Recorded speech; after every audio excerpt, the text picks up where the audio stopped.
Hello everyone and welcome back to my channel. As you can see, today's video is more of a chatty one where I talk about everything surrounding my book goals and what I aspire to do with my project someday. I'll be talking about things like pen names, publishing, shelf projects, and what projects I plan on writing or working on and things alike. I also decided to put some real-time writing in the background just so that there's actually something to watch. So first, publishing. This is something I was thinking about for a long time. At first, I was adamant on the fact I wanted to head down the traditional publishing route.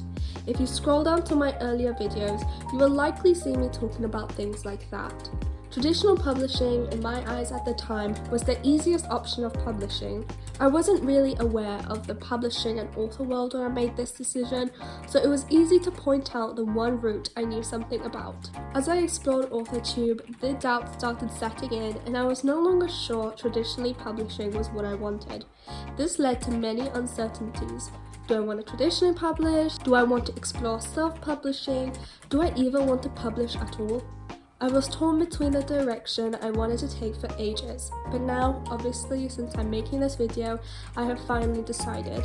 I want to try traditionally publishing a standalone, self-publish my dystopian trilogy at the very least, and not publish a couple of other ideas I have, only printing them out for myself and friends interested in the book. This decision was pretty hard to make.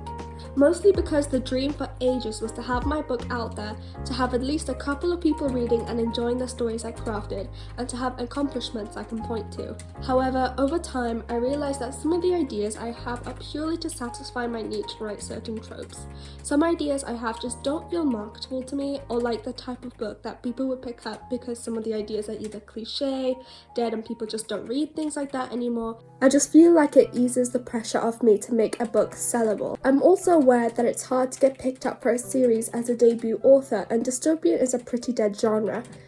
And I feel like if I'm ever going to get picked up by a literary agent, the best book for the job would be a standalone. I want to keep it in my head that writing is a passion, a hobby, something I've been doing since I was 8 years old.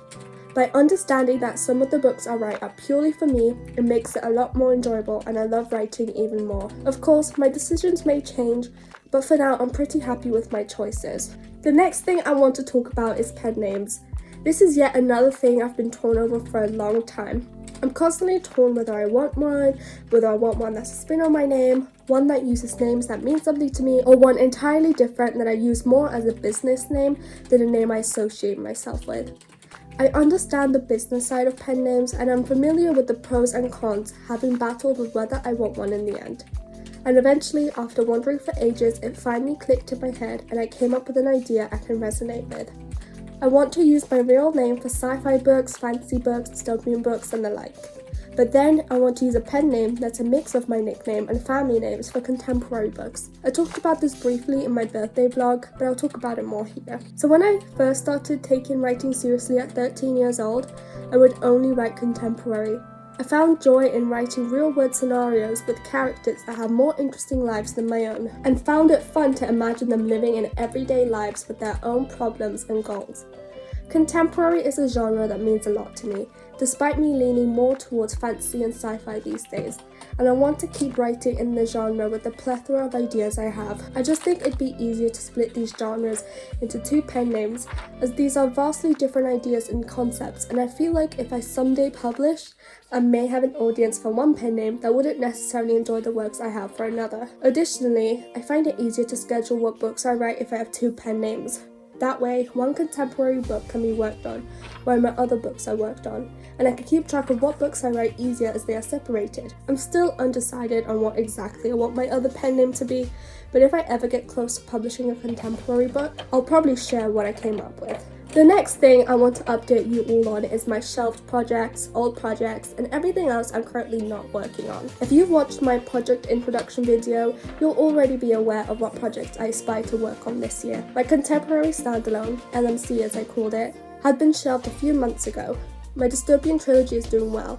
I'm in the second draft of book 1, revising the first draft of book 2, and I started the first draft of book 3.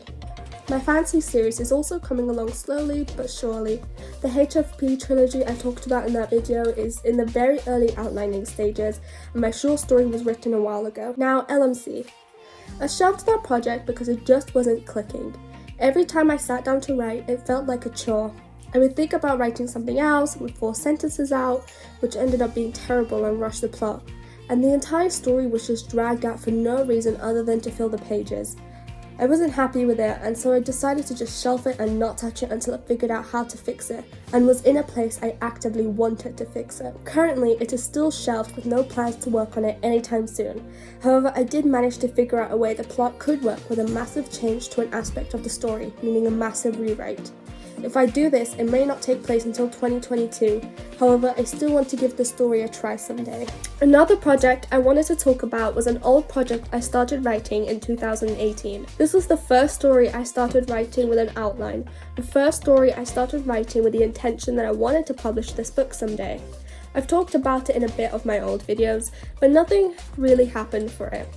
This book is a contemporary coming-of-age book that deals with some heavy topics, which is why I shelved this book back in early 2019 and haven't touched it. It sits at 20k, but it has no structure, and I didn't really understand how to outline at the time, meaning it also needs a heavy rewrite and restructuring to make the story work. That's also another reason I'm not really touching this book. However, like LMC, I want to someday pick this book up and give it a chance to be a proper novel, rather than the 20k words of randomness the document currently has. Really, there is no update to my shelved projects.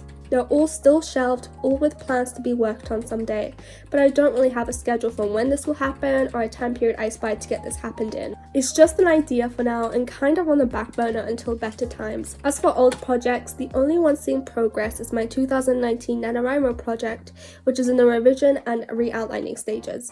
Though this outline actually has structure, and all the projects I'm not working on aside from the ones I mentioned are either being outlined, brainstormed, or put on my endless list of possible ideas. I also wanted to talk about the realizations I had towards my writing and writing style. One of the biggest is that I realized I'm actually an overwriter and not an underwriter. I used to think I was an underwriter because my old books were short and none really hit the 50k mark. However, as time went on and more projects were completed, I realized it wasn't that I underwrote books to get low word counts. My word counts could reach 100k, 80k, the likes. It was because one of my biggest writing flaws: I can't plot books. All the plots hardly filled a book and it was over before it started. I would explore one thing and the book was over. My higher word count books are the most recent, when I started learning more about plot structure, the way a story works, and similar things to that. While on the subject, I also realized that I don't describe enough or make dialogue count sometimes. My writing style consists of me adding brief descriptions of actions and giving the longest internal monologue of these actions. My writing flaw could easily be summarized as telling rather than showing, which is something I try to get out of but then immediately go back to when I want to give information, without knowing any other way how to. This makes my revision stages hard as I can see this. I get frustrated that there's so much telling rather than showing, but I can't concentrate on this just yet as I'm focusing more on big picture things rather than edits of my sentences. I haven't gotten past the revision of the first draft, however just with the books I am and have revised, I can see this as a trend. If anyone has tips for this, please let me know, as this flaw is more of a reflex that I'm trying to suppress but fail at every time. And that's basically it. Thank you very much for watching my video. Let me know your take on any of the things I talked about, or even other things I didn't mention. I'd be interested in seeing all these responses as I'm curious as to what other writers think, and would like to know the way you all deal with these things. But anyway, that's it from me for now. Once again, thank you for watching, despite me just rambling on in this video and not really talking about too much. But yeah, I hope to see you in the next one. Bye!